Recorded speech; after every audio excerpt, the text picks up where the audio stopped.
అలానే మిస్ ఎట్టకేలకు ఆంధ్రప్రదేశ్ పోలీసులు కసిరెడ్డి రాజశేఖర రెడ్డి మీద గెలుపు సాధించారు. ఢిల్లీ నుంచి వస్తున్నటువంటి కసిరెడ్డి రాజశేఖర రెడ్డిని హైదరాబాద్ ఎయిర్పోర్ట్లో అదుపులోకి తీసుకున్నారు. ఒక రకంగా చెప్పాలంటే పోలీసులు చాలా విమర్శలు ఆరోపణలు ఎదుర్కొన్న తర్వాత కసిరెడ్డి రాజశేఖర రెడ్డిని అరెస్ట్ చేయగలిగారు. వాస్తవంగా ఇప్పటికీ 3 సార్లు ఆయనకి నోటీసులు ఇచ్చారు, విచారణకి హాజరు కావాలి అని చెప్పి. కానీ ఆయన ఆంధ్రప్రదేశ్ పోలీసుల నోటీసులని పట్టించుకోలేదు, లెక్క కూడా చేయలేదు. ఎందుకు రావాలి విచారణకి అని చెప్పి ప్రశ్నించారు.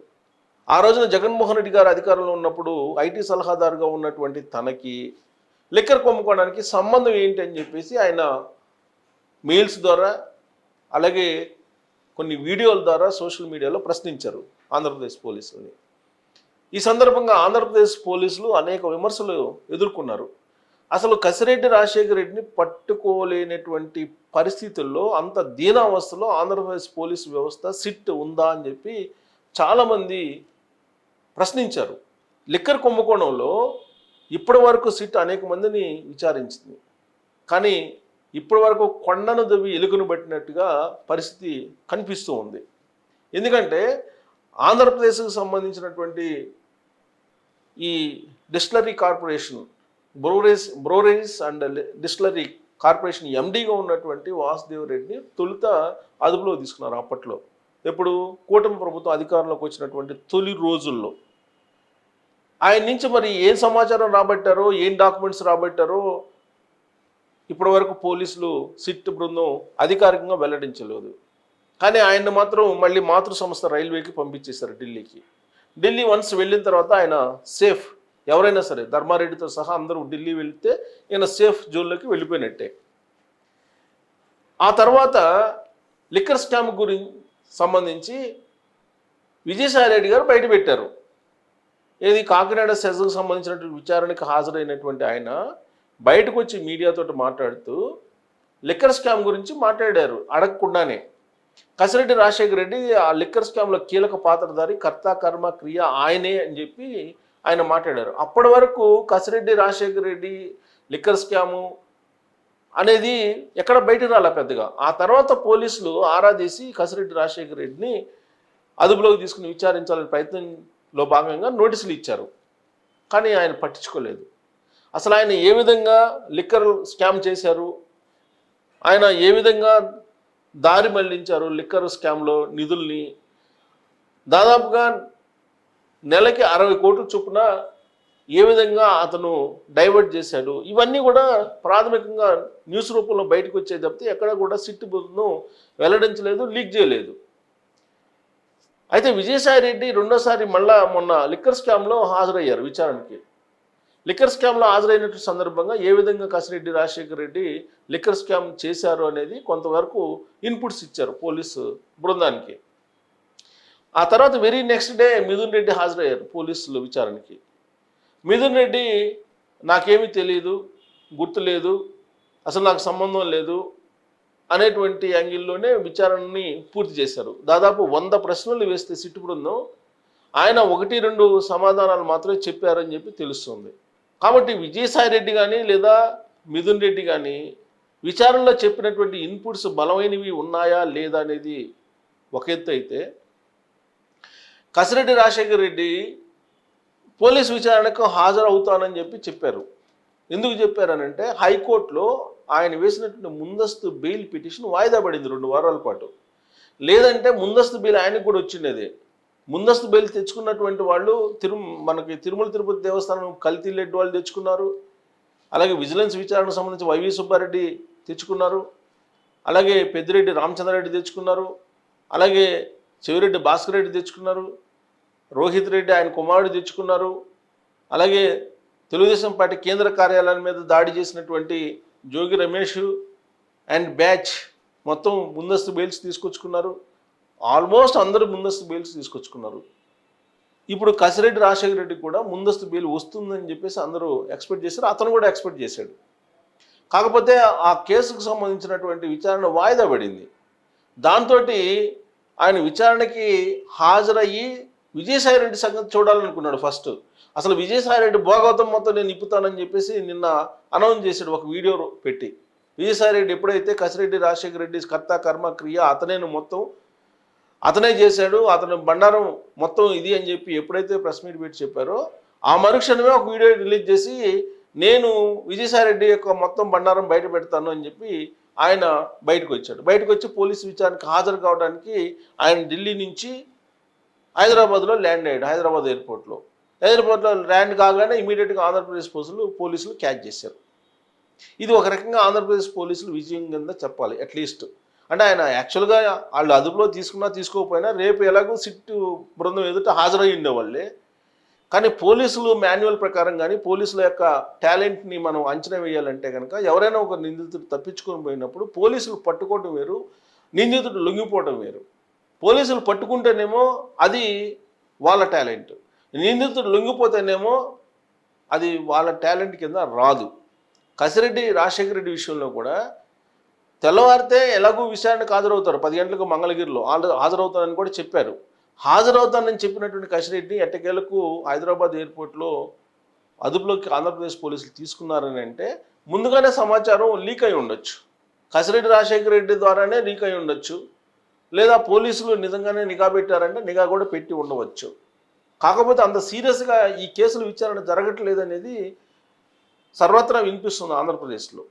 ఏ కేసు కూడా సరిగ్గా విచారణ జరగట్లేదు, సీరియస్గా జరగట్లేదు, చట్ట ప్రకారం తీసుకోవాల్సిన చర్యలు కూడా తీసుకోవట్లేదు.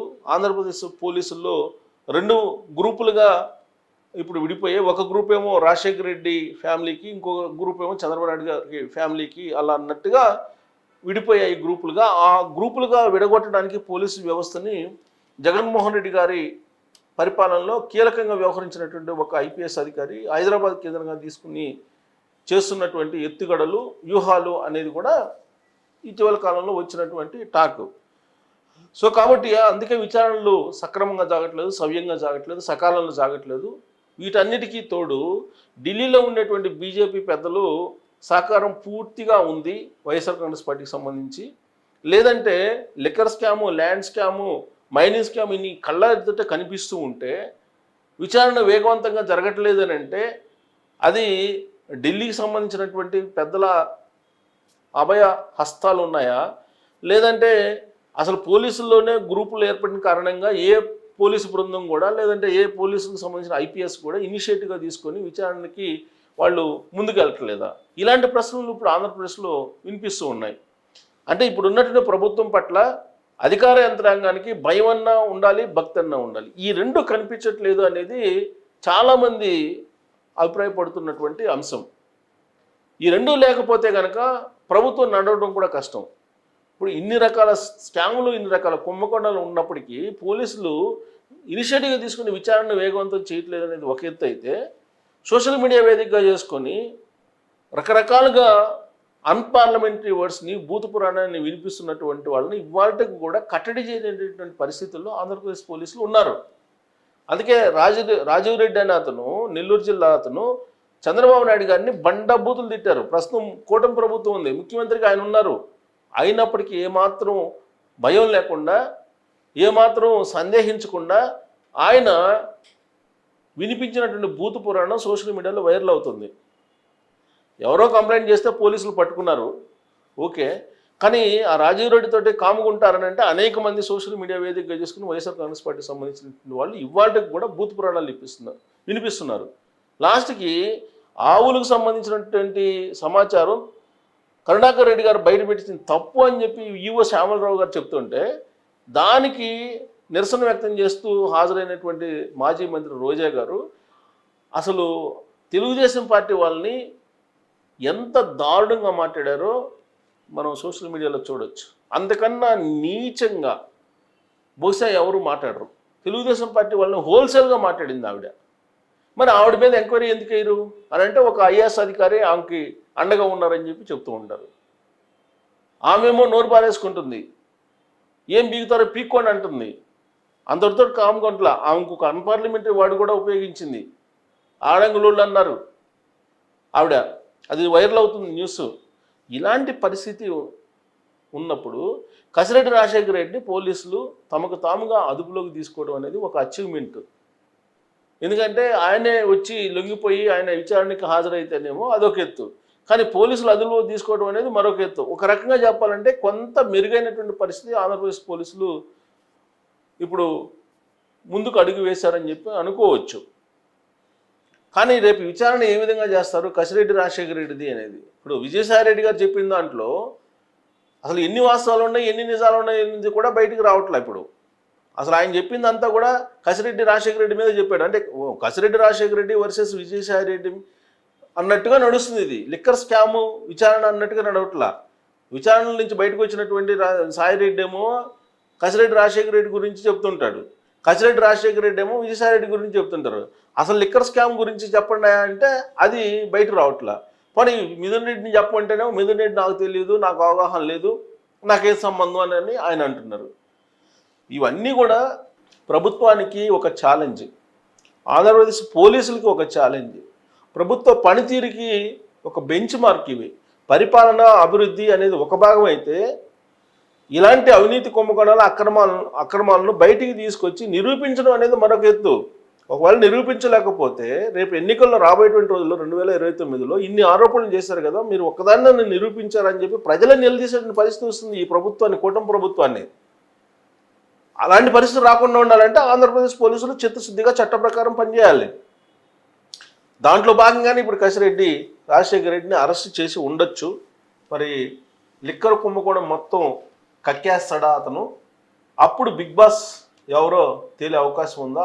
ఆ బిగ్ బాస్ వ్యవహారం ఇక ఆల్మోస్ట్ బయటకు వచ్చినట్టేనా? తాడేపల్లి ఇప్పుడు క్లోజ్ అయినా తాడేపల్లి సీజ్ అయినా అనేది మీరు కామెంట్ చేయొచ్చు. Thank you.